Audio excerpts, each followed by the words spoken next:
going to address volume today. And certain specific figures we're going to talk about with respect to volume.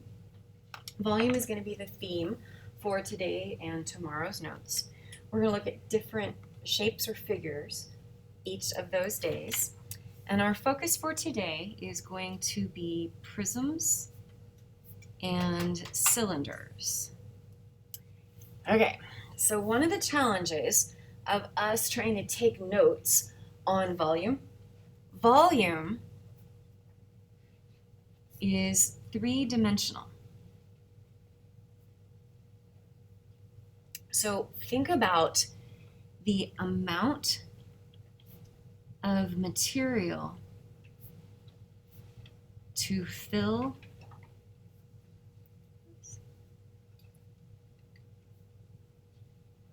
a container. The amount of material to fill a container. So filling a bathtub, filling a glass with water, filling a pool. If we work in a processing plant and, I don't know, we process corn and we're filling a can of corn with corn and all the liquid that goes inside. Volume is three-dimensional. And that creates some limitations in our ability to draw a three-dimensional figure on a flat two-dimensional piece of paper. So we have to be a little bit creative in how we draw. We have to talk about how to draw a little bit of depth. And you have to bear with me because you guys know I can't draw two-dimensionals. You've seen my circles. They're not good. So my three-dimensional figures, well, you have to use a little bit of imagination. So one other thing that we need to address with respect to volume is that it is units cubed to the third power. And I'm hoping it's going to make sense why it's going to be cubed when we take a look at our first example of a prism.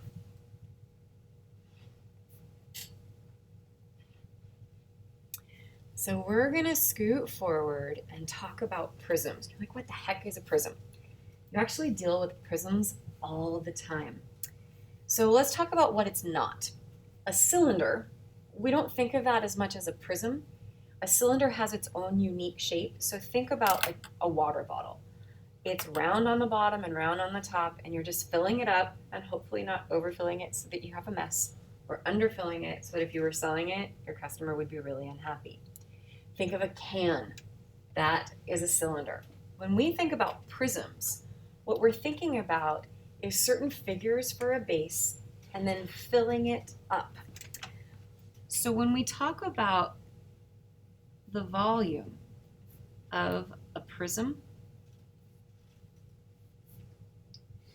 I'm going to use the letter V because that kind of makes sense.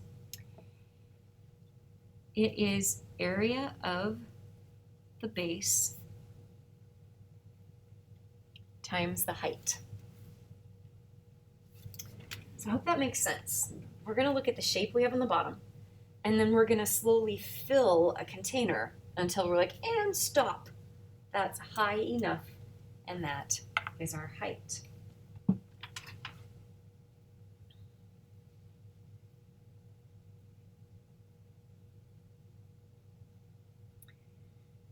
So I'm going to draw, to the best of my ability, a rectangular prism. So I want you guys to scoot down on your lined notebook paper, give yourself 3 empty lines, and I want you to draw a rectangle that's 2 lines tall, and I don't know, let's do like 2 fingers wide. That'll be our estimate.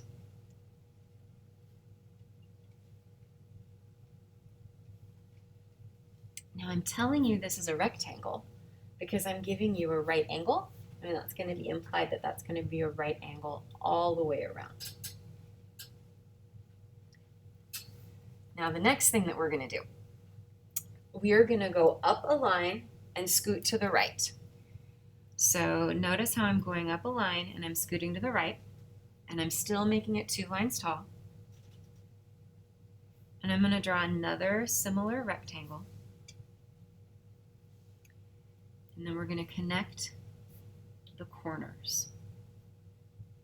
And I hope you guys can now see a 3-dimensional box showing up on our 2-dimensional paper. I don't know if it's jumping out toward you or going back into the page. Can you guys see a box? Pretend this is a Kleenex box. That's what my brain always thinks when I see these. And I'm going to provide you some information. I'm going to tell you that this length down here on the bottom, let's make that 12 inches. And then the depth along the base, we're going to make that 8 inches. And then it's going to be 3 inches tall.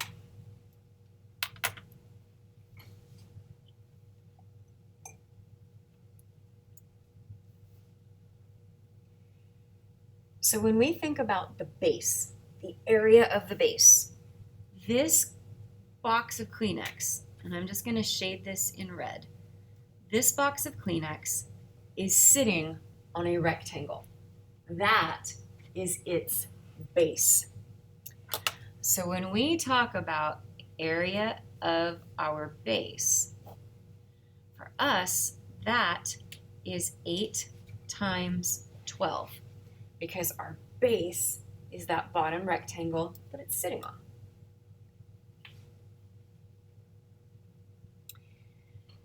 Then we have to multiply by the height. So if I've got the bottom of my Kleenex box, and let's say I'm going to fill it, I don't know, with glue. If I fill it with water, it's just going to get all wet and fall apart. I'm going to fill it with glue. I don't know why, because someone said I could. So we're going to literally fill that box until we reach the top, and we're going to put a lid on it. Well, the height of the box is going to be 3.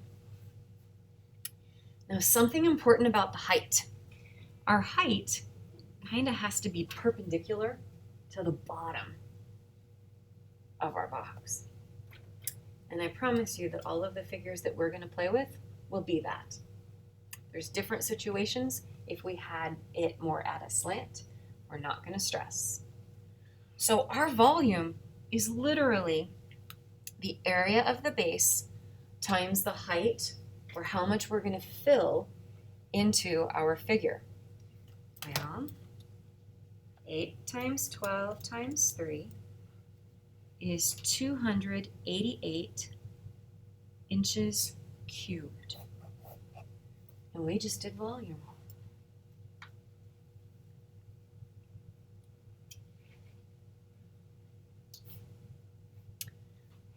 That's a rectangular prism. But not all rectangles are built the same. So if you guys are ready, let's do another figure. Let's go down a few empty spaces, and I'm still going to make it 2 lines tall, but I'm going to try to draw it so that it looks like a square. And then I'm going to go up and over. Try to draw another one of the same exact size and shape. And this guy is our cube.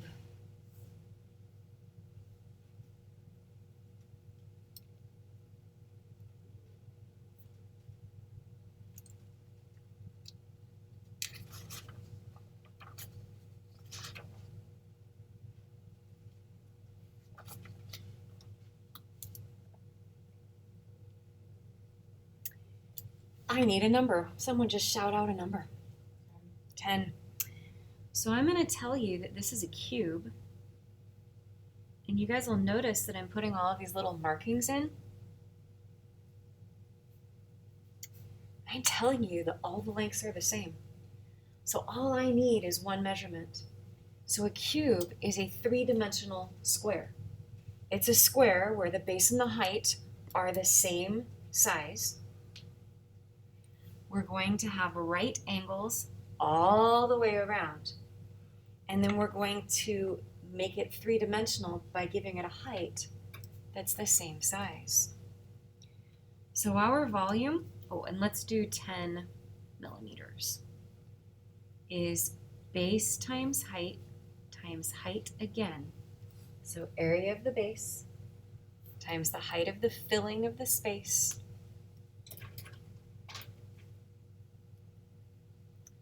And we're looking at 1,000 millimeters cubed. So don't let a cube with only one marking throw you off and make you feel like, I can't finish this. Yes, you can. Because a cube has all sides the same length. So questions on a rectangular prism and a cube, which is also a rectangular prism. It's just a special one. Okay. So I'm just going to turn the page because I need a little bit more room than what I have on the bottom. You guys might have plenty of space.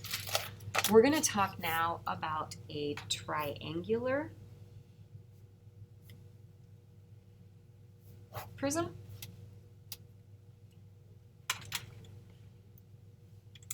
Okay, these are the ones I struggle to draw.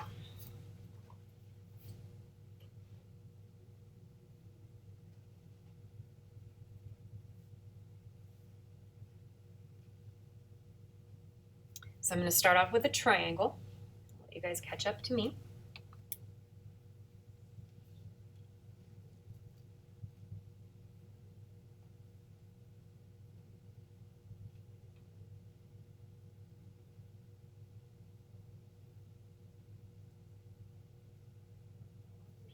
Once you've drawn your triangle, then we're going to go to all three vertices, the corner points, and we're going to draw a height. I'm going to go like 1.5 lines kind of up. And then we're going to connect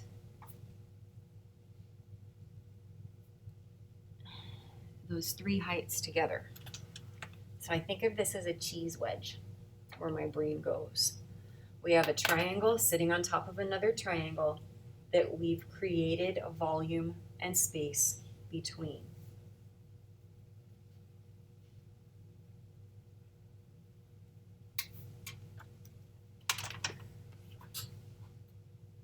So I'm going to make up numbers for this one. On the very bottom left of our base triangle, we're going to go with 6. On the very bottom right, we're going to go with 4. And we're going to call these yards. And then as we drew the triangle up and gave it a lift, a height, we're going to have a height of 3. And I also have to tell you that we have right angles happening. So between the 6 and the 4, on the bottom base of this triangle, we have a right angle. Okay. So I'm hoping you guys can visualize this three-dimensionally. So here's the deal. Remember how we talked about volume being area of the base times our height. This is what trips people up. They're like, but I see rectangles on the edge and a triangle on the top and a triangle on the bottom. When you have a triangular prism, your base is the triangle. So we need to find the area of our triangle times our height.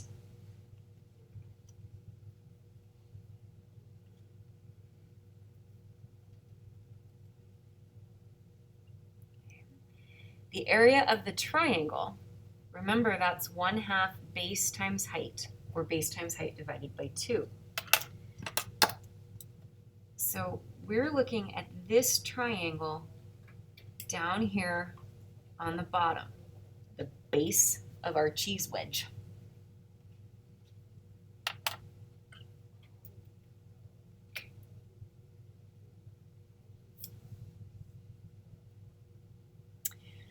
Well, that's 1/2 times 6 times 4, because the 6 and the 4 come together to make a right angle. We're finding the area of our triangle.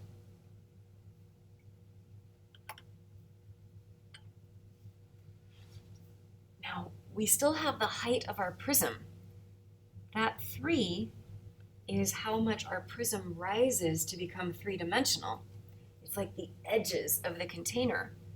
So that height has been 3 sitting and waiting all along.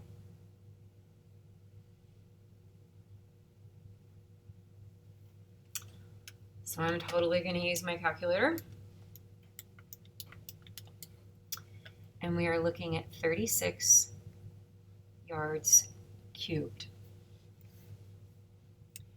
So when we are working with a triangular prism, you have to find the area of your triangle and then multiply by the height of our figure.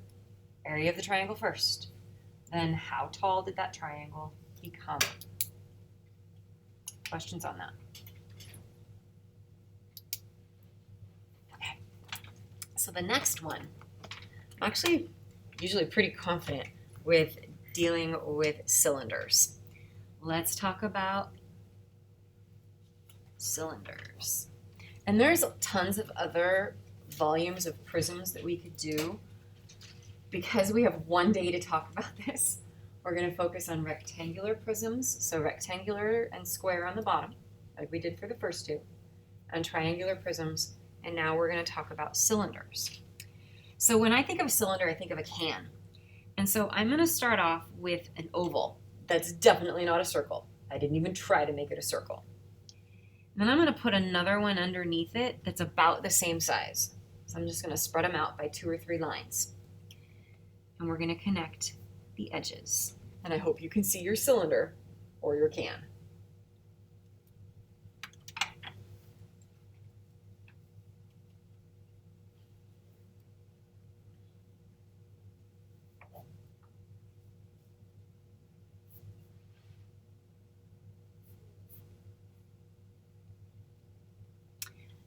So the concept of volume is not going to change just for a cylinder.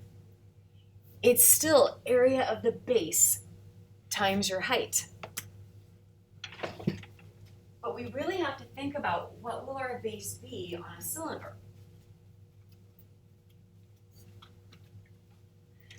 So if you think about it, and I should have grabbed just like a can of food, but I didn't. But I have my water bottle here. Just put it underneath the document camera. You can kind of see it. It's a water bottle, right? Everybody in person can see it a lot better than with the camera. This is a cylinder. If I'm going to put it down, I have to put it on the circular base. Because if I put it like this, it's going to roll. And technically, it'll just keep rolling. It's got a handle, so it kind of stops. That won't hold it still. So when we think about putting down a can or putting down a cylinder, the base is going to be the circle.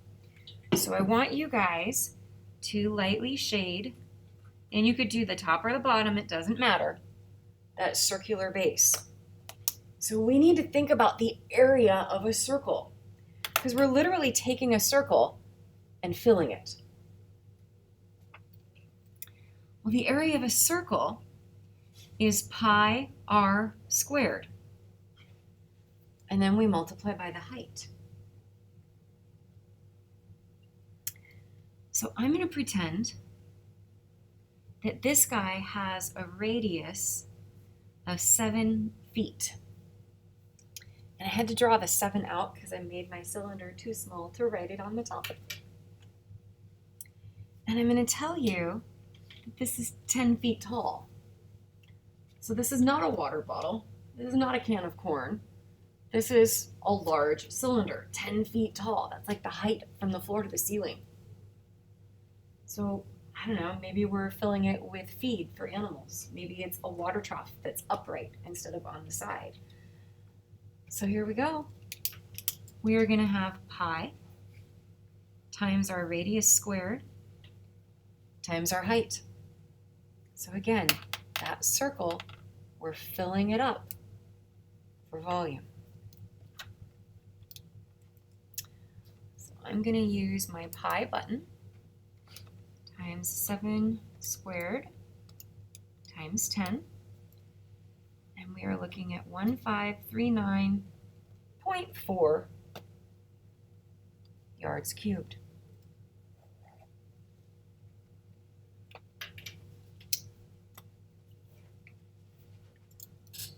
Any questions so far? Oh, I did. Can I say maybe I looked at the other one? I don't know, I just messed up. Thank you. Feet cubed. Okay, so far so good. One more cylinder. So I'm going to make this guy a little bit more round so I have a little bit more room. Nah, it doesn't look as good. The other one I think was better. So let's make this 6 meters tall. And check out what I'm showing here.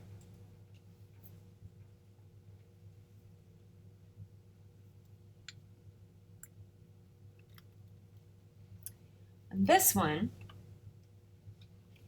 I'm not giving you the radius, I'm giving you the diameter. So be very careful. If our diameter is 4, our radius is 2. And you have to be very cautious not to just pull the numbers right out of the figure, but to think about what do the numbers represent. So our volume is pi times radius squared. The radius is 2 times our height.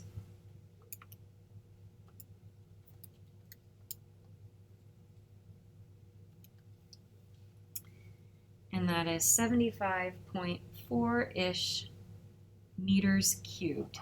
I got it right that time.